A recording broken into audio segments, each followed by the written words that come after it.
Hello, my name is Jean. I am a knitter, and I am currently working my way through level 1 of the course for Certified Master Hand Knitter through the Knitting Guild Association. I'm doing level 1. There are still level 2 and 3 to get through, and much against my will,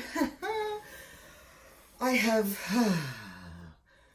had to go back to the library and do more research because as I was going through my swatch information sheets and verifying that I had actually supplied references for each technique used, I came upon a technique which in some ways would be considered a description, but it's actually a technique. I'm doing pairs of matched decreases, and I am required to do one set that is supposedly a blended set of decreases, and I'm doing another set that is supposed to be full-fashioned. Full-fashioned. And having taken long ago as, a new grad? I don't even remember. No, I had it in college. So I was a college student, and I had purchased a knitting machine, and I was taking classes from a person who would copy designer documents. And she explained that a full-fashioned decrease looked like thus and such. So I assumed that was the definition. And a little bird inside my head said, if you assume that's the definition, you've got a problem. You have to be able to substantiate this. And I flipped through the references I had in the house and could not find a peep about it. I don't have a lot of design books in the house. I do have access to design books when I check them out of the library. Off I went. It took a couple of days before I could push aside other scheduled activities to the place where I had a little window to race out to the library and do a little research. I found 3 reference books that actually speak about full-fashioned designing, decreases, placement, whatever. The first one is Knitting in Plain English by Maggie Righetti. The second one would be The Knitter's Book of Knowledge by Debbie Bliss. And the third one was one that I had not included in my bibliography. And since I have 2 references that I find are reliable, I don't need to refer to the third one, but this third one actually includes fully fashioned shaping techniques in the title. So I'm thinking, yeah, she probably isn't just winging this one. And when I look at the samples that she's got, yeah, that would be it. So, and I quote, I am reading from, oh goodness, I don't know if there are even page numbers here. Where is this? Page 26. I'm quoting for educational purposes only. Fully fashioned decreasing describes any time shaping is worked away from the selvages. That's not even a complete sentence. There's a comma and a but, and it continues with more explanation, but that's enough.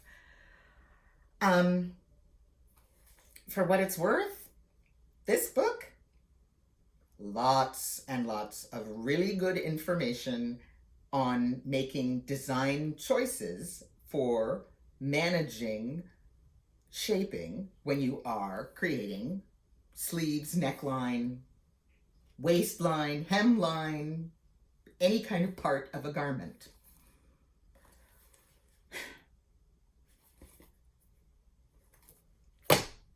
Well, there's only one problem. I now have a definition for full-fashioned, but I do not have a definition for blended, and frankly, I cannot find one.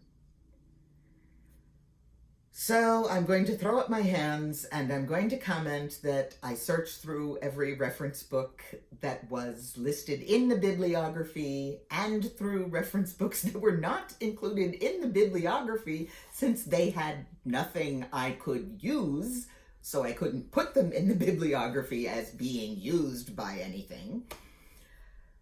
But I can't find what a blended decrease has been defined as. It's a little scary, but that's the way it goes. I am celebrating also the biannual squishing of my person to identify if I have cancer or not. I don't think I have cancer. I haven't found any lumps, but one needs to get squished to be sure. Blech. Oh. On the other side, I absolutely hate, with a capital H, the pattern that is required for the cuff of this mitten. I have learned how to deal with it. I have easily memorized it. It's a 4-stitch repeat with a knit 2 as the first 2 stitches. But I still hate it. Oh. It's nitpicky, it's challenging, and it does exactly what they really need you to do. It challenges your ability to follow directions accurately. Because if you get one little bit of one little part not quite right, it's gonna look blech. I'm also frustrated because I keep testing different ways to join while knitting in the round, and I keep getting little wobbly joins because of the cast on that I am using. And of course you can't just cast on 12 stitches and join because, oh, that would make too much sense. Especially when you don't use magic loop method, because that's pretty nasty. So I have to cast on about 16 stitches and then do a join and then knit a couple rounds and then examine it, and I always hate it. And there's a lot of variables in the cast on and the join. So I just keep knitting samples, and I keep knitting samples, and I keep knitting samples, and I'm still not happy. And we haven't even gotten to the no funky loops at the thumb. We're still dealing with the cast on. The knitting is supposed to be the fun part here. The knitting is also supposed to be a learning experience. And I'm going to say, yes, it very much so has been. It's still a challenge to me. Yes, it's annoying because it doesn't look up to standard, but I am not frustrated because I have not exhausted every possible option to get it to look right. I have also realized that my bribery system was mixed success. What has been more successful has been I simply will not allow myself to work on any other project during the day except for housework. Sorry, have to feed the family.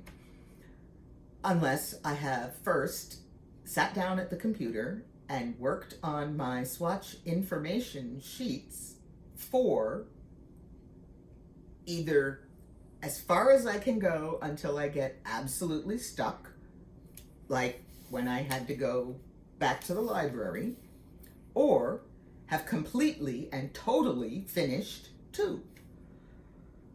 And that's actually working really, really well. But I'm also cheating a little bit on myself in that I find myself doing a little bit more than required. For example, I might finish 2 and then get started on another one and make sure it's formatted and has the correct information for the correct type of yarn for the swatch that I am making, which is kind of fun because it means I only need to motivate myself to get started on this task. I don't really need to motivate myself to complete it. And that's kind of a good feeling. So, that's about it. I had a wonderful 4th of July.